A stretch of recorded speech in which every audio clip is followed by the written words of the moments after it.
നമ്മളിപ്പോൾ കുന്നംകുളം ആർത്താറ്റ് അരമനയിൽ അഭിവന്യ ഗീവർഗീസ് മാർ യൂലിയോസ് മെത്രാപ്പൊലീത്തയുമായി 2017 ജൂലൈ 3 വിധിക്ക് ശേഷം മലങ്കര സഭയിൽ നിലനിൽക്കുന്ന സാഹചര്യങ്ങളെക്കുറിച്ച് സംവദിക്കുന്നതിനായി എത്തിച്ചേർന്നിരിക്കുകയാണ്. തിരുമേനി, യാക്കോബായ വിഭാഗം അധ്യക്ഷൻ ഈ വരുന്ന ഇലക്ഷനിൽ LDF സർക്കാരിനെ പരസ്യ പിന്തുണ പ്രഖ്യാപിച്ചിരിക്കുന്ന ഒരു സാഹചര്യമാണ്. ഓർത്തഡോക്സ് സഭയുടെ മാധ്യമ വിഭാഗം അധ്യക്ഷൻ എന്ന നിലയിൽ അങ്ങയുടെ അഭിപ്രായം ഒന്നറിഞ്ഞാൽ നന്നായിരുന്നു. വക്കീലെ, അദ്ദേഹത്തിൻ്റെ അഭിപ്രായം അദ്ദേഹം പറയുന്നതിന് നമ്മൾ എന്ത് പറയാനാണ്? ജനറലായിട്ട് എനിക്ക് പറയാനുള്ളത്, ഓർത്തഡോക്സ് സഭയുടെ നിലപാട് ഇങ്ങനൊരു വാർത്ത 1-2 മാധ്യമങ്ങളിൽ വ്യക്തമായിട്ട് വന്നപ്പോൾ, പ്രത്യേകിച്ച് വീഡിയോയിലും വന്നതുകൊണ്ട് അദ്ദേഹം വ്യക്തമായിട്ട് പറഞ്ഞത് നമ്മൾ കണ്ടപ്പോൾ, association secretary advocate Biju Oommen കൃത്യമായിട്ട് എന്നെ മറുപടി പറഞ്ഞു. അദ്ദേഹം പറഞ്ഞത് ഉദ്ദിഷ്ട കാര്യത്തിനുള്ള ഉപകാരസ്മരണ വളരെ വ്യക്തമായിട്ട്. അതിൽ നിന്നുകൊണ്ട് 1-2 വാക്കുകളൂടെ ചേർത്ത് എനിക്ക് പറയാനായിട്ട് കഴിയും. എന്നെ ഏറെ പ്രയാസപ്പെടുത്തുന്നത്, ഞാൻ നേരത്തെ ഒരിക്കൽ പറഞ്ഞ പോലെ തന്നെ, ഒരു മതനിരപേക്ഷിതമായ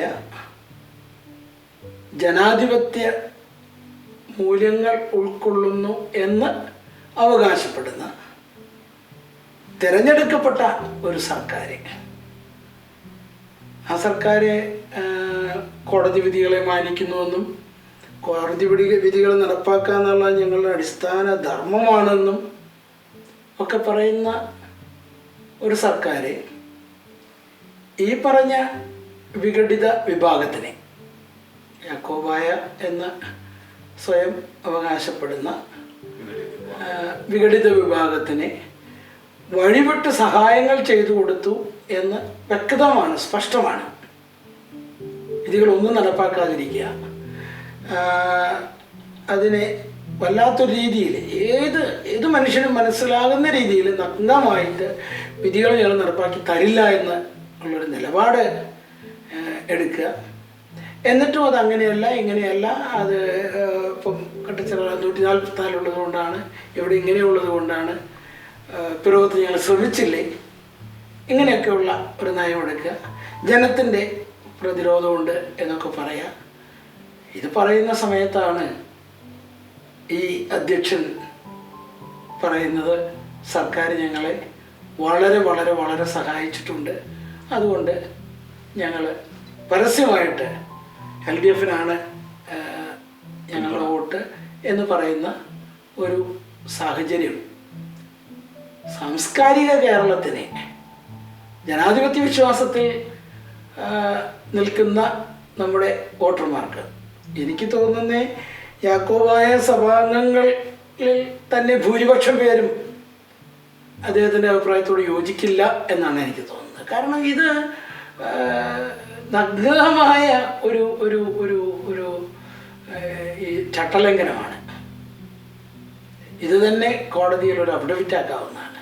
കാരണം കേരള സർക്കാർ, ഇപ്പോൾ ഭരിക്കുന്ന സർക്കാർ വഴിവിട്ട രീതിയിൽ ഞങ്ങളെ സഹായിച്ചു, അതുകൊണ്ട് എൻ്റെ മക്കളെ അവർക്ക് വോട്ട് കൊടുക്കണം എന്ന് പറയുകയും അദ്ദേഹത്തിൻ്റെ ലെറ്റർ ഹെഡിൽ പ്രസ്താവന ഇറക്കുകയും ഒക്കെ ചെയ്യുന്ന ഒരു സാഹചര്യം. എനിക്ക് തോന്നി ഇത്രയും ഒരു താഴ്ന്ന, ഇതൊരു രാഷ്ട്രീയപരമായ അധപ്പതനമാണ്. അത് ഞാനൊരു വാക്കുകൂടെ പറഞ്ഞാൽ പറയും, ജനാധിപത്യ മൂല്യങ്ങളെ ഉൾക്കൊള്ളുന്ന നമ്മുടെ LDF ഇതിലെ ഭാഗത്തുള്ള ലെഫ്റ്റിസ്റ്റ് ഡെമോക്രാറ്റിക് ഫ്രണ്ടിലെ ഘടകകക്ഷികൾ ഉൾപ്പെടെയുള്ള എല്ലാവരുടെയും മുൻപിൽ എനിക്ക് മലങ്കര സഭയുടെ ചുമതലക്കാരൻ എന്നുള്ള രീതിയിൽ എനിക്ക് ഓർപ്പിക്കാനുള്ളത്, നിങ്ങളിത് പഠിക്കണം. കാരണം ഇത് ജനാധിപത്യ മൂല്യങ്ങളെ കളിയാക്കുന്ന ഒന്നാണ്. നിങ്ങളിതിനോട് ചേരുന്നുവെങ്കിൽ അത് പറയുക. ഇല്ല എങ്കിൽ ഇദ്ദേഹത്തിൻ്റെ ഈ പ്രസ്താവനയോട് ഞങ്ങൾ വിയോജിക്കുന്നു എന്ന് പറയുവാനുള്ള ഉത്തരവാദിത്വം LDF കൺവീനർക്കുണ്ട്. പറഞ്ഞില്ലെങ്കിൽ അതിൻ്റെ അർത്ഥം വഴിവിട്ട സഹായം ഈ ഗവൺമെൻറ് ചെയ്തു എന്ന് ഇദ്ദേഹം പറഞ്ഞത് ഞങ്ങൾ അംഗീകരിക്കുന്നു. വോട്ടിന് വേണ്ടി ഞങ്ങൾ ഇതിലും വലുത് ഇനിയും ചെയ്യും എന്ന് വ്യക്തമാകും. തിരുമേനി, യാക്കോബായ സഭയുടെ നിലപാട് തിരുമേനി അതിനെക്കുറിച്ച് നമ്മൾ പറഞ്ഞു. ഓർത്തഡോക്സ് സഭയ്ക്ക് ഈ വരുന്ന പാർലമെന്റ് തെരഞ്ഞെടുപ്പിൽ ഏതെങ്കിലും രീതിയിലുള്ള ഒരു നിലപാട് LDFനോടോ UDFനോടോ അതല്ലെങ്കിൽ മറ്റേതെങ്കിലും പാർട്ടിയോടോ അങ്ങനെ വ്യക്തമായ ഒരു നിലപാട് ഉണ്ടോ? അത് വക്കീൽ തന്നെ വളരെ വ്യക്തമായിട്ട് അറിയാമല്ലോ. മലങ്കര ഓർത്തഡോക്സ് സുറിയാനി സഭ എൻ്റെ ഓർമ്മയിൽ ഒരിക്കലും ഏതെങ്കിലും ഒരു കക്ഷിയോട് ചേർന്ന് അവർക്ക് വോട്ട് ചെയ്യണമെന്ന് പരസ്യമായിട്ട് ഒരിക്കലും പറയാറില്ല. നിങ്ങൾ ഇപ്പം ഇതുപോലെ ഇടയലേഖനം ഇറക്കുക, ഇന്ന പാർട്ടിക്ക് വോട്ട് ചെയ്യണം, ഇടയലേഖനം ഇറക്കുക, ഒരിക്കലും ചെയ്യാറില്ല. എന്നാൽ പ്രസിദ്ധ ഭാവാതിരുമനസ്സും അതുപോലെ തന്നെ നേതാക്കന്മാരും ഒക്കെ സഭയുടെ ജനാധിപത്യ മൂല്യങ്ങൾ ഉൾക്കൊള്ളുന്ന നേതാക്കന്മാർ, അതായത് സഭയുടെ പ്രതിനിധികളൊക്കെ ആവർത്തിച്ച് പറയുന്ന ഒന്നാണ്, സഭയെ സഹായിക്കുന്നവരെ സഭ സഹായിക്കും. എന്നാൽ ഇന്ന ആൾ സഹായിച്ചെന്നും ഇന്ന ആൾ സഹായിച്ചില്ലെന്നും ഒക്കെ അത് ജനങ്ങൾക്ക് അത് അറിയാം. നമ്മൾ പ്രത്യേകിച്ച് അത് പറയേണ്ട ആവശ്യമില്ല. കഴിഞ്ഞ 1-2 ഇലക്ഷൻ കാലഘട്ടങ്ങളിലെ വൈദികരെ ഉൾപ്പെടെയുള്ളവർ ഇങ്ങനെ ഇറങ്ങി ചില സ്ഥാനാർത്ഥികൾക്ക് വേണ്ടി പ്രവർത്തിച്ചുവെന്നും ചില സ്ഥാനാർത്ഥികളുടെ വിജയത്തിൽ ആഹ്ലാദം പങ്കിട്ടുവെന്നും ഒക്കെ കണ്ട ഒരു സാഹചര്യത്തിലാണ് പരിശുദ്ധ ഭാവാതിരുമനസ്സുകൊണ്ട് ഈ തവണ വളരെ അസന്നിഗ്ധമായിട്ട് തന്നെ പറഞ്ഞു, ഒരു കാരണവശാലും ഒരു പാർട്ടിക്ക് വേണ്ടിയും വൈദികരെ ഇങ്ങനെ വോട്ട് പിടിക്കാനോ വലിയ ആഹ്ലാദ പ്രകടനം നടത്താനോ ഒന്നും പോകേണ്ടതായിട്ട് ഇല്ല. പിന്നെ വ്യക്തിപരമായിട്ട് ബന്ധമുണ്ടാകാം. ഇപ്പം തന്നെ ഞാൻ വലിയ BJP കാരനാണെന്നാണ് പറയുന്നത്. ഞാൻ BJP കാരനായത് എങ്ങനെയാണ്? ഗുജറാത്തിൻ്റെ മുഖ്യമന്ത്രി കഴിഞ്ഞ ഇലക്ഷൻ്റെ സമയത്ത് പ്രധാനമന്ത്രി സ്ഥാനാർത്ഥിയായിട്ട് അദ്ദേഹം ലീഡ് ചെയ്യുന്ന ഒരു പ്രചരണം വരുന്നു.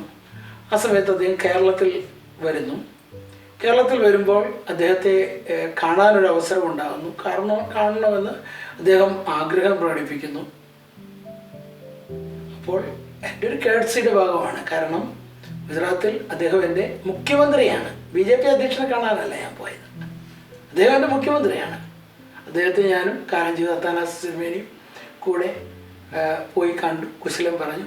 അപ്പോഴേക്കും ഒത്തിരി പേര് ചേർന്ന് ഞങ്ങളൊക്കെ BJP ആക്കി. അതുപോലെ തന്നെ ഇപ്പോഴത്തെ കേരള ഗവൺമെൻറ് അധികാരത്തിൽ വന്നപ്പോൾ മലങ്കര സഭയുടെ അധ്യക്ഷൻ പരിശുദ്ധ ഭാവാതിരുമേനി മുഖ്യമന്ത്രിയുമായിട്ട് ഒരു കൂടിക്കാഴ്ച നടത്തി. അത് സ്വാഭാവികമാണ്. കാരണം നമ്മുടെ ഭരണ തലവനുമായിട്ട് ഒന്ന് കാണുകയും അദ്ദേഹത്തിന് ആശംസകൾ അർപ്പിക്കുകയും ചെയ്യുന്നത്. ഭാവാതിരുമേനി കണ്ടത് മുഖ്യമന്ത്രിയെയാണ്, ഏതെങ്കിലും പാർട്ടിയുടെ അധ്യക്ഷനെയല്ല.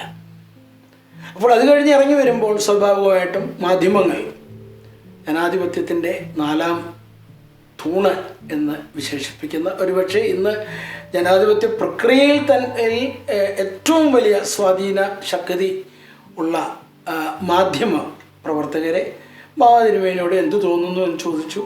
അദ്ദേഹം പറഞ്ഞു, രാഷ്ട്രീയപരമായ ഒരു സനാതനത്വം തോന്നുന്നു. കാരണം ഒരു അനാഥത്വം മുൻപുണ്ടായിരുന്നു എന്നുള്ള അദ്ദേഹത്തിൻ്റെ ആ ഒരു തുറന്ന അഭിപ്രായം പറഞ്ഞു. അതിനെയും പിന്നീട് ഒത്തിരി വളച്ചൊടിക്കുകയും ഒരുപാട് ചർച്ചകൾ നടക്കുകയും ചെയ്തു. പിന്നെ ചർച്ചകൾ എത്ര നടന്നാലും നമുക്കറിയാം എന്താണ് പറയുന്നത്, എന്താണ് അതിൻ്റെ കാര്യങ്ങൾ, ലക്ഷ്യങ്ങൾ എന്ന്. എനിക്ക് ഇവിടെ പ്രത്യേകം ഓർപ്പിക്കാനുള്ളത്, എല്ലാവർക്കും രാഷ്ട്രീയ നിലപാടുകൾ ഉണ്ടാകാം. ആ രാഷ്ട്രീയ നിലപാടുകൾ ഉണ്ടാകുന്നതിൽ നമ്മുടെ സ്വത്വം, നമ്മുടെ മതം, നമ്മുടെ ഇതുവരെയുള്ള ജീവിതം, വിശ്വാസം, ഈ കാര്യങ്ങൾ ഒക്കെ അതിൽ ഭാഗങ്ങളുമായും വരാം.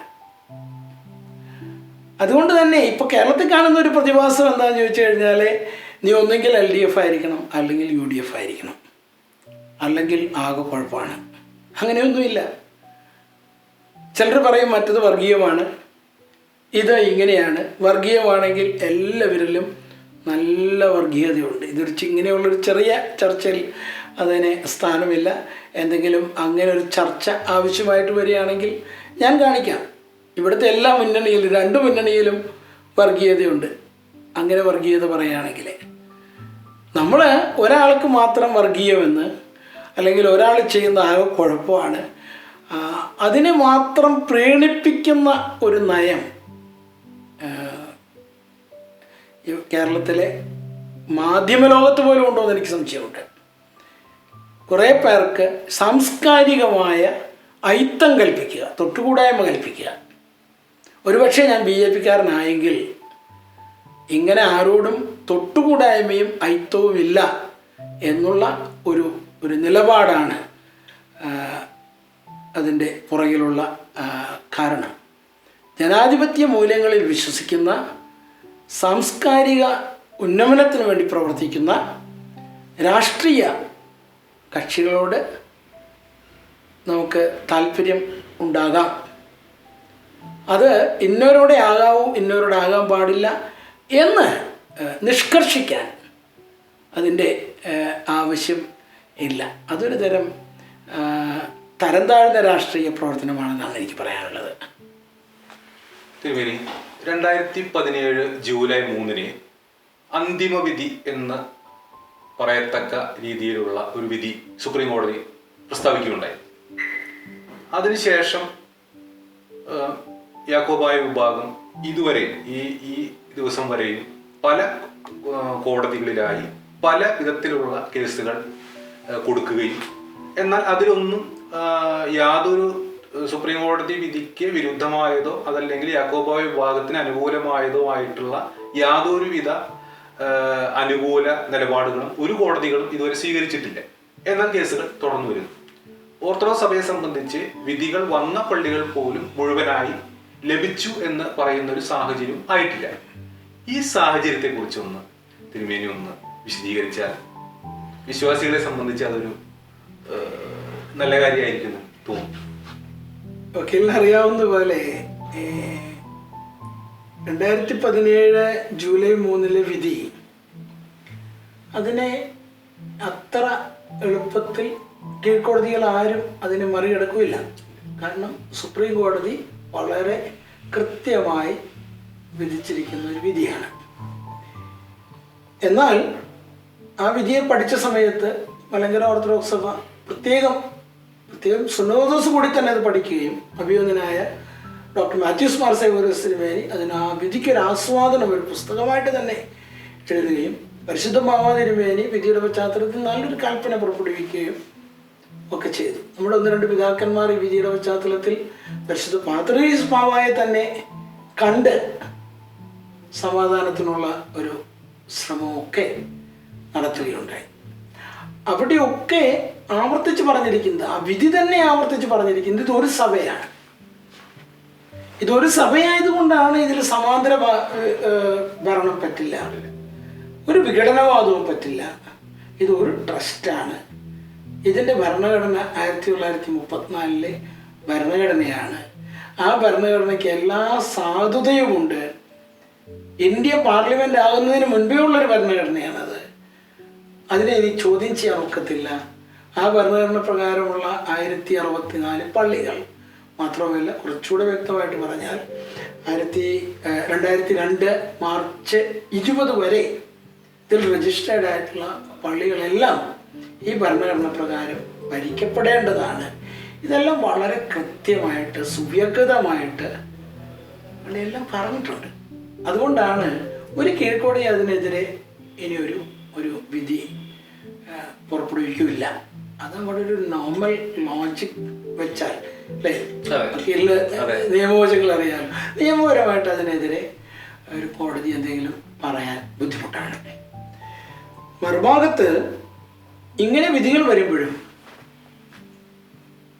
അപ്പോൾ അത് ചെയ്യേണ്ടത് എന്താ? കോടതി വിധി കിട്ടിക്കഴിയുമ്പോൾ നിയമ നടപടികളിലേക്ക് പോകണം. നിയമ നടപടികളിലേക്ക് പോകാൻ എക്സിക്യൂട്ടീവ് സിസ്റ്റം, അല്ലേ, നിയമപരിപാലന സംവിധാനം, അത് മുഴുവൻ ചെയ്യുന്നതിൻ്റെ പ്രധാന ഘടകം ഗവൺമെൻറ്റാണ്. ഗവൺമെൻറ് അതിൻ്റെ മിഷനറി ആയിട്ടുള്ള എന്താണ് പോലീസ് ഉൾപ്പെടെയുള്ള കാര്യങ്ങളാണ്. അപ്പോൾ ആ സംവിധാനങ്ങൾ ഇതിനോട് തീർത്തും സഹകരിക്കാതെ അവർ വോട്ട് ബാങ്കിലേക്ക് മാത്രം നോക്കിയിട്ട് വിധി നടപ്പാക്കാതിരിക്കുന്ന ദുർഘടമായൊരു സാഹചര്യം, അതിനെക്കുറിച്ചാണ് ഞാൻ നേരത്തെ ഒരു വാദം പറഞ്ഞത്. അത് നീതി നിഷേധം എന്നേ അതിന് പറയാനൊക്കുള്ളൂ. മലങ്കര ഓർത്തഡോക്സ് സഭയെ സംബന്ധിച്ചിടത്തോളം ഒരിക്കൽ കൂടെ പറയാണ്, ഇത് ആരെയും അടിച്ചിറക്കണമെന്നോ അല്ലെങ്കിൽ അവർക്കൊന്നും ഇല്ലാതെയാക്കണമെന്നോ അതല്ല മലങ്കര സഭ പറയുന്നത്. മലങ്കര സഭ പറയുന്നത് ഇപ്പോൾ കോതമംഗലം പള്ളിയായാലും പിറവം പള്ളിയായാലും കട്ടിച്ചിറ പള്ളിയായാലും വേറെ ഏത് ദേവാലയമായാലും സുപ്രീം കോടതി വിധിയെ മാനിച്ച് ഈ 1934 കോൺസ്റ്റിറ്റ്യൂഷൻ്റെ പരിധിയിൽ നിന്നുകൊണ്ട് നിയമ സംവിധാനം അവിടെ ഉണ്ടാകണം. ഇപ്പം ചില കണക്കുകളൊക്കെ പറയുന്ന മാതിരി ഞങ്ങൾ 900 കുടുംബമുണ്ട്, ഓർത്തഡോക്സ് വിഭാഗം 8 വീടേ ഉള്ളൂ എന്നൊക്കെ പറയുന്നവരുണ്ട്. അവിടെ പ്രശ്നം എന്താ? ഞങ്ങൾ എത്ര കാക്കത്തുള്ളവരെ ഉണ്ടായിട്ടും കാര്യമില്ല. വിധി വന്നിരിക്കുന്നത് ഈ വിധത്തിലാണ്. അപ്പോഴാണ് മറ്റൊന്ന് കോർട്ടലക്ഷ്യം പാലി ജഡ്ജിമാരെ കളിയാക്കുക, ജഡ്ജിമാർ പണം വാങ്ങിയെന്ന് പരസ്യമായിട്ട് ആരോപിക്കുക, അല്ലേ? ഇപ്പൊ തന്നെ എന്ത് നെടുമ്പാറ, എനിക്ക് നെടുമ്പാറ വക്കീലിന്റെ അവസ്ഥ നമ്മൾ കണ്ടല്ലോ. ഞാൻ മനസ്സിലാക്കുന്ന അവസാനം കെഞ്ചി ക്ഷമ പറഞ്ഞിട്ടാണ് തടവ് ശിക്ഷ ഒഴിവായി കിട്ടിയത്. അപ്പോൾ അതുപോലെ തന്നെ മൂവാറ്റുപുഴയിൽ ഒരു DYSP ഈ ഒരു കാര്യത്തിൽ തന്നെ വക്കീലന്മാർക്ക് പിഴ വരുന്നു. ഈ അതുപോലെ കോതമംഗലത്ത് കണ്ട് എന്തോ ഒരു കാര്യം പോയി വാദിച്ചവന് അവന് പിഴ കിട്ടും. ഇതെല്ലാം നമ്മൾ കണ്ടതാണ്. ആ വാദിച്ച സുഹൃത്തിന്, ആ സുഹൃത്ത് തന്നെ എന്നിട്ട് പറയുന്നത് നമ്മൾ കേട്ടതാണ്. ഇതുപോലൊരു അബദ്ധം പറ്റാനില്ല. അതുപോലെ പോലീസ് ഓഫീസേഴ്സിനെ, മറ്റു ഭരണാധികാരികൾക്ക് ഒക്കെ ഒരുപക്ഷെ പെൻഷൻ കിട്ടാത്ത അവസ്ഥ വരുന്നു. ഈ വിഘടനവാദവും കൊണ്ട് ഇങ്ങനെ തല്ലാനും ഒക്കെ വരുന്ന ഉള്ള ആളുകൾക്ക് പലർക്കും ക്രിമിനൽ കേസസ് ഉണ്ടാകുന്നു. അവർക്ക് അവരുടെ ജോലി സാധ്യതകൾ, വിദേശയാത്രകൾ ഇതെല്ലാം ഇല്ലാതാകുന്നു. ഇങ്ങനെ ദുർഘടമായൊരു സാഹചര്യം. അതുകൊണ്ടാണ് ഞാൻ ഒന്നുകൂടെ പറയുന്നത്, വക്കീൽ ഞാനും കൂടെ ഒരു പ്രോബ്ലം ഉണ്ടായി, കേസ് കൊടുത്തു, വക്കീൽ ജയിച്ചു കഴിഞ്ഞാൽ എൻ്റെ ഒരു പ്രാഥമിക മര്യാദ എന്താ? വക്കീൽ നമ്മളൊരു കേസിന് പോയി, വക്കീൽ ജയിച്ചു, ഞാൻ തോറ്റു. പക്ഷെ എന്താ ചെയ്യണ്ടേ? എനിക്ക് വേറെ സംവിധാനങ്ങളില്ല. വക്കീലിൻ്റെ വിധിയെ ഞാൻ മാനിക്കുന്നു. വിധിയെ മാനിക്കുന്നു എന്ന് പറഞ്ഞാൽ ഈ രാജ്യത്തെ മാനിക്കുന്നു എന്നതിനർത്ഥം. ഞാൻ കോടതിയെ മാനിക്കുന്നു, രാഷ്ട്രത്തെ മാനിക്കുന്നു. പക്ഷെ ഇങ്ങനൊരു ദുർഘടമാണോ? എന്നിട്ട് പറഞ്ഞോ, എൻ്റെ കൂടെ ആളുണ്ട്, എൻ്റെ സാഹചര്യം എന്നതാണ്, നിങ്ങളിങ്ങനെയാണ്, എന്തോ ഇങ്ങനെ വന്നിരിക്കുന്നത്.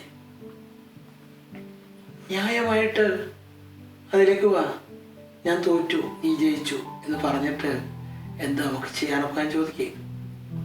അതിന് പകരം വളരെ ദുഃഖമുള്ളൊരു കാര്യമാണ്, വളരെ ധാർഷ്ട്യത്തോടെ ധിക്കാരപരമായിട്ട് കോടതി വെച്ച പള്ളിയുണ്ടെങ്കിൽ കോടതി എടുക്കട്ടെ, സർക്കാർ വെച്ച പള്ളിയുണ്ടെങ്കിൽ സർക്കാർ എടുക്കട്ടെ, ഒന്നും വിട്ടു തരികയില്ല, അങ്ങനെ ചെയ്യും ഇങ്ങനെ ചെയ്യും.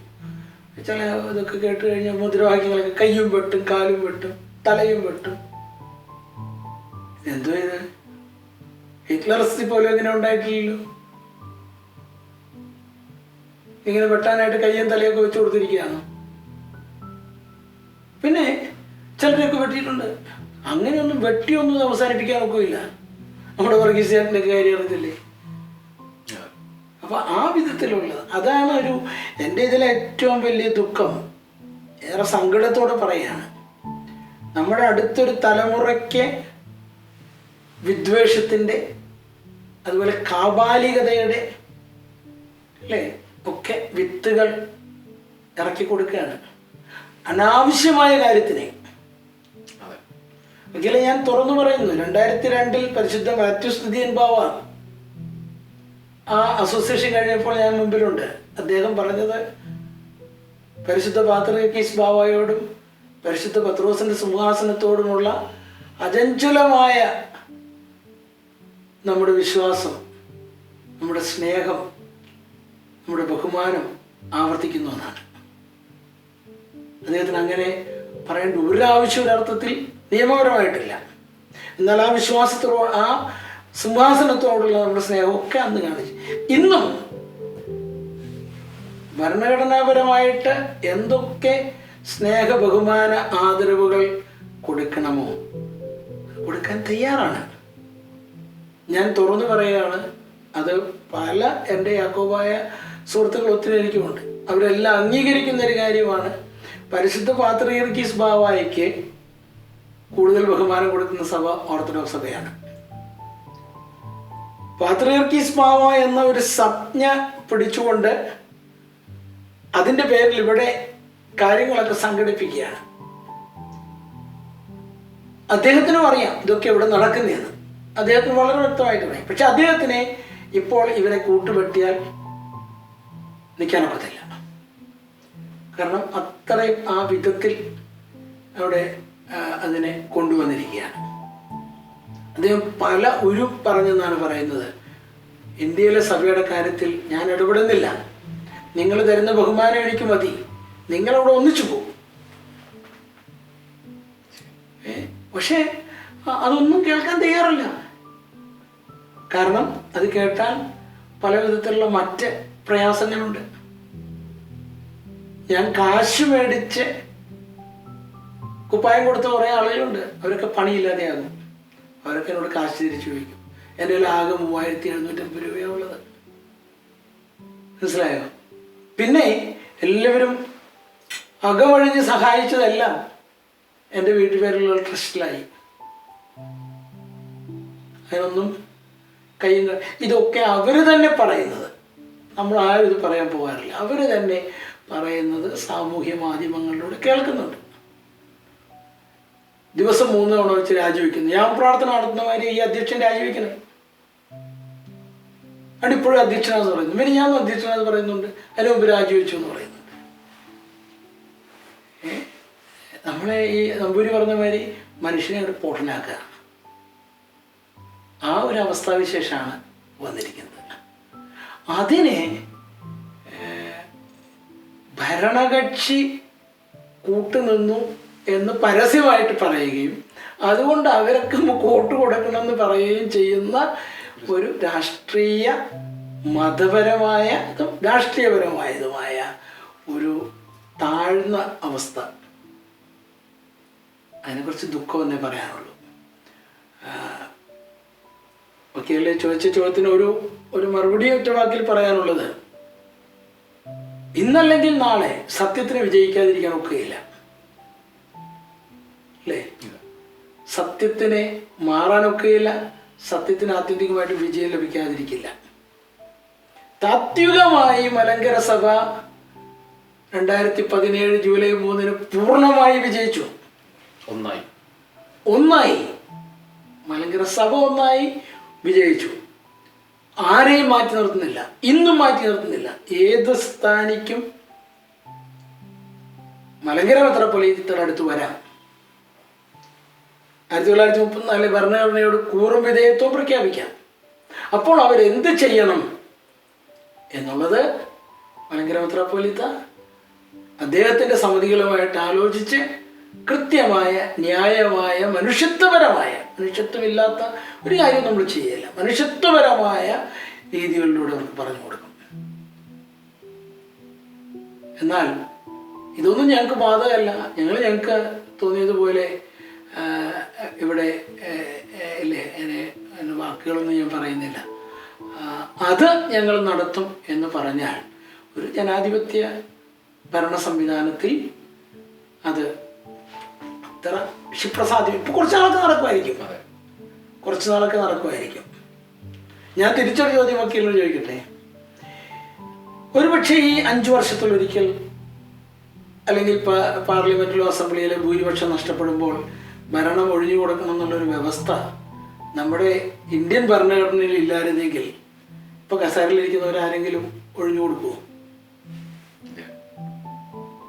അല്ലേ? ഭാരതത്തിൽ വളരെ സുദൃഢമായ ഒരു ജനാധിപത്യ സംവിധാനം നിലനിൽക്കുന്നു. ആ നിലനിൽക്കുന്നത് കൊണ്ടാണ് വോട്ടേഴ്സിനെ അല്പമെങ്കിലും ഒരു ഭയമുള്ളത്. ഇല്ലെങ്കിൽ ഇവിടെ ഹിറ്റ്ലർമാരും നെപ്പോളിയന്മാരും ആ വിധത്തിൽ ഛത്രാധിപതികളായിട്ടുള്ള എത്രയോ ജന്മങ്ങൾ ഇവിടെ ഉണ്ടാകും.